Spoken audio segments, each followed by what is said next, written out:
Assalamualaikum warahmatullahi wabarakatuh. Hai, perkenalkan nama saya Wiji Amilatur Rodia.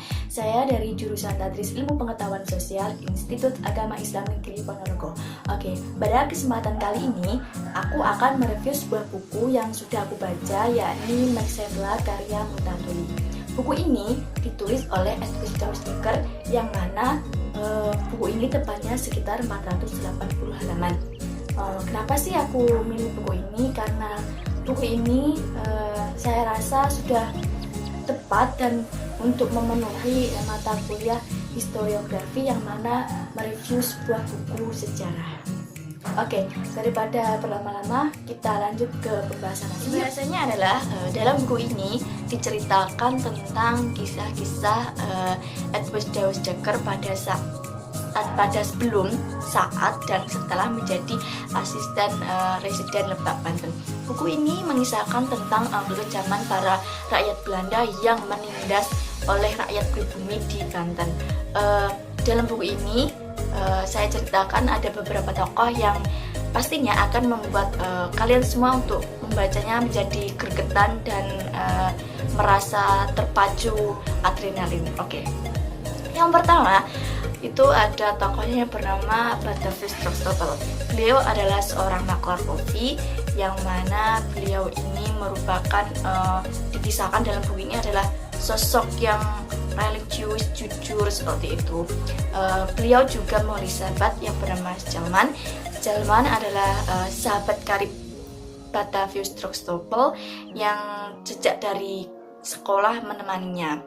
Di sini Sejalman adalah satu-satunya orang yang menyelamatkan Batavius Trogstopel dari kejaran tukang parfum Yunani.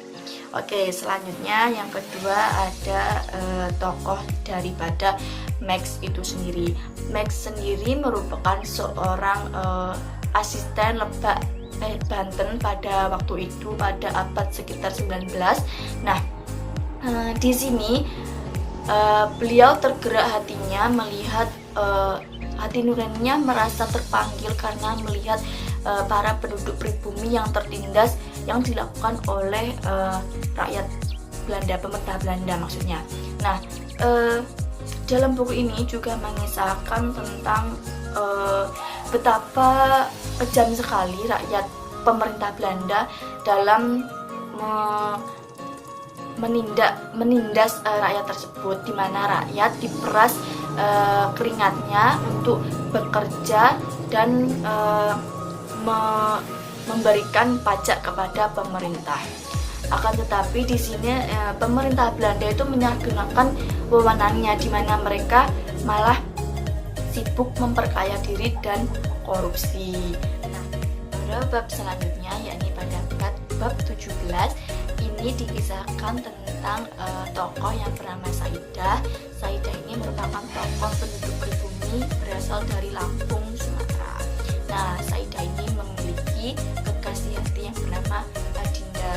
Nah, Saidah ini ceritanya memiliki satu ekor kerbau yang mana kerbau tersebut merupakan satu-satunya harta yang dimiliki oleh keluarganya yang mana digunakan untuk membajak sawah, di mana sawah tersebut nanti hasilnya kalau panen digunakan untuk membayar pajak kepada pemerintah. Nah, di sini kisahnya sangat mengharukan. Kenapa? Karena gini ya, sangat miris sekali ya kalau aku membacanya, karena Saidah ini sudah memiliki satu ekor kerbau, tapi di sini pemerintah gubernur malah meminta kerbau tersebut digunakan untuk menjamu tamu-tamu daripada gubernur itu sendiri. Nah, kemudian di sini Saidah akhirnya membeli lagi kerbau yang mana kerbau tersebut merupakan kerbau yang sangat lincah, sangat baik juga ya termasuknya. Akan tapi lagi-lagi diminta oleh gubernur. Oke, selanjutnya untuk ketiga kalinya Saidah membeli lagi kerbau tersebut, di mana kerbau tersebut dibeli dari hasil keris penjualan kakeknya. Nah, di sini kerbaunya mungkin tidak sekuat dari kerbau-kerbau yang sebelumnya, tapi kerbau tersebut sangat disayang ceritanya naasnya diajak pergi ke hutan tapi diterkam seorang kali. Alhasil dia nekat untuk pergi ke Jakarta untuk mengadu nasib untuk mencari uang, di mana uang tersebut nantinya akan diberikan kerbau lagi. Singkat kata, setelah dia selama 3 tahun di Jakarta, di Batavia, dia kembali lagi ke Lampung untuk menemui kekasih hatinya Adinda.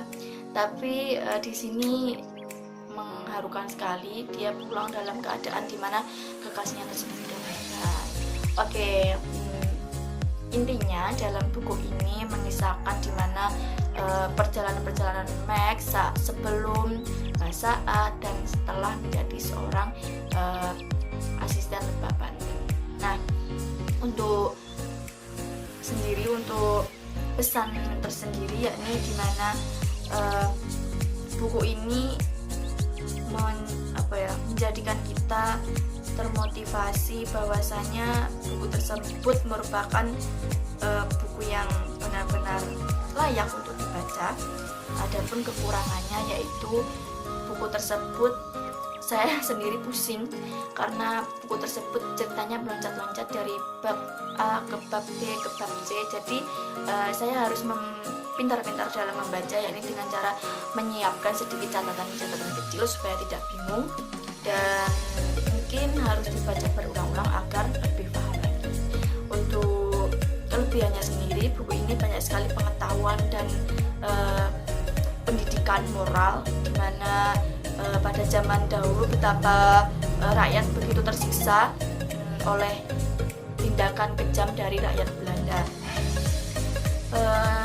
Kisah ini benar-benar sangat tragis dan membuat kita sentuh serta berpikir.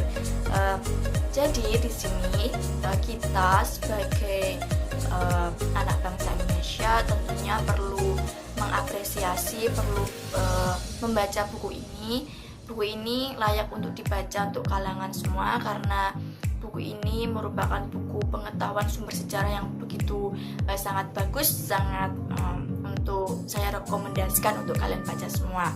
Nah, gitu aja mungkin ya yang bisa saya sampaikan. Saya nggak bisa bercerita panjang lebar. Saya mengetahui mungkin banyak sekali kekurangan dalam saya menyampaikan. Jangan lupa kalian yang sudah menonton untuk selalu like, komen, dan share kepada teman-teman kalian supaya menjadi tontonan yang bermanfaat. Terima kasih. Wassalamualaikum warahmatullahi wabarakatuh.